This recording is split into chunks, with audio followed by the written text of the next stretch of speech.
ಆಗಲೇ ನಮ್ಮ core committee ಅಧ್ಯಕ್ಷರು GT ಅವರು ಹೇಳಿದ್ದಾರೆ, ನಾನೇನು ಹೆಚ್ಚಿಗೆ ಹೇಳಬೇಕಾಗಿಲ್ಲ. ಇವತ್ತು ಮೈತ್ರಿ ಧರ್ಮ ಉಳಿಬೇಕು. ಇಡೀ ರಾಜ್ಯದಲ್ಲಿ 28ಕ್ಕೂ 28 ಪಾರ್ಲಿಮೆಂಟ್ರಿ ಕ್ಷೇತ್ರದಲ್ಲಿ NDA ಮೈತ್ರಿಕೂಟ ಗೆಲ್ಲಬೇಕು ಅನ್ನೋದು ಉದ್ದೇಶ ಇಟ್ಕೊಂಡು ಈ ಸಮನ್ವಯ ಕೊರತೆಗಳು ಎಲ್ಲಿ ಉಂಟಾಗಬಾರ್ದು ಅಂತೇಳಿ ಈ ಒಂದು ಕಾರ್ಯಕ್ರಮವನ್ನು ನಮ್ಮ ಪಕ್ಷದ ವರಿಷ್ಠ ಅಂತ ಸನ್ಮಾನ್ಯ ದೇವೇಗೌಡರು, ನಮ್ಮ ನಾಯಕರಂತ ಕುಮಾರಣ್ಣವರು ಜೊತೆಗೆ ಯಡಿಯೂರಪ್ಪ ಸಾಹೇಬರು, ವಿಜೇಂದ್ರ ಸಾಹೇಬರು ಎಲ್ಲ ಸೇರಿ ಕರೆದಿದ್ದಾರೆ. ಬಂದಿದ್ದೀವಿ, ಒಳ್ಳೆ ವಾತಾವರಣ ಇದೆ ಅಂತ ಹೇಳಲಿಕ್ಕೆ ಬಯಸ್ತಾ ಇದ್ದೀನಿ. ನಾನು ಒಂದು ಮಾತು ಹೇಳಲಿಕ್ಕೆ ಬಯಸ್ತಾ ಇದ್ದೀನಿ. 2018ರಲ್ಲಿ ಇದೇ ಸಿದ್ದರಾಮಯ್ಯನವರು ಕುಮಾರಸ್ವಾಮಿ ಅವರು ನಿಮ್ಮ ಅಪ್ಪರಾಣಿಯ ಮುಖ್ಯಮಂತ್ರಿ ಆಗಲ್ಲ ಅಂತ ಹೇಳಿದ್ರು. ಅವ್ರು ಯಾವಾಗ ಸಿದ್ದರಾಮಯ್ಯರು ಹೇಳ್ತಾರೋ ಅದು ಉಲ್ಟಾನೇ ಆಗುತ್ತೆ. ಮುಖ್ಯಮಂತ್ರಿ ಆಗಿಲ್ವಾ, ಅವರೇ ಕೈ ಹಿಡಿದು ಕಾಲು ಹಿಡಿದು ತಗೊಂಬಂದು ಕುರ್ಚಿಯಲ್ಲಿ ಕುಣಿಸಿಲ್ವಾ, ಆಮೇಲೆ ಬಿಡಿ ಬೆನ್ನಿಗೆ ಚೂರಿ ಹಾಕಿದ್ರು ಮನೆ ಕಳಿಸಿರೋದೆಲ್ಲ ಬೇರೆ. ಇವತ್ತು ಮಂಡ್ಯದಲ್ಲಿ ಕುಮಾರಸ್ವಾಮಿ ಅವರು ಸೋಲ್ತಾರಂತ ಹೇಳ್ತಾರಂದ್ರೆ ಕುಮಾರಸ್ವಾಮಿ ಗೆಲ್ತಾರೆ ಅನ್ನೋದು ಶತಸಿದ್ಧ.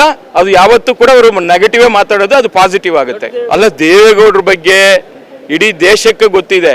ಇವರಿಂದ ಏನು ನಾವೇನು ಸರ್ಟಿಫಿಕೇಟ್ ತಗೋಬೇಕಾ? ಅವರು ಮಾಡಿರತಕ್ಕಂಥ ಕಾರ್ಯಕ್ರಮಗಳು, ಕೆಲಸಗಳ ಬಗ್ಗೆ ಇಡೀ ದೇಶ ನೋಡಿದೆ, ಜನ ನೋಡಿದ್ದಾರೆ. ಅದರಿಂದ ಅವರಿಂದ ನಮಗೇನು ಸರ್ಟಿಫಿಕೇಟ್ ಬೇಕಿಲ್ಲ.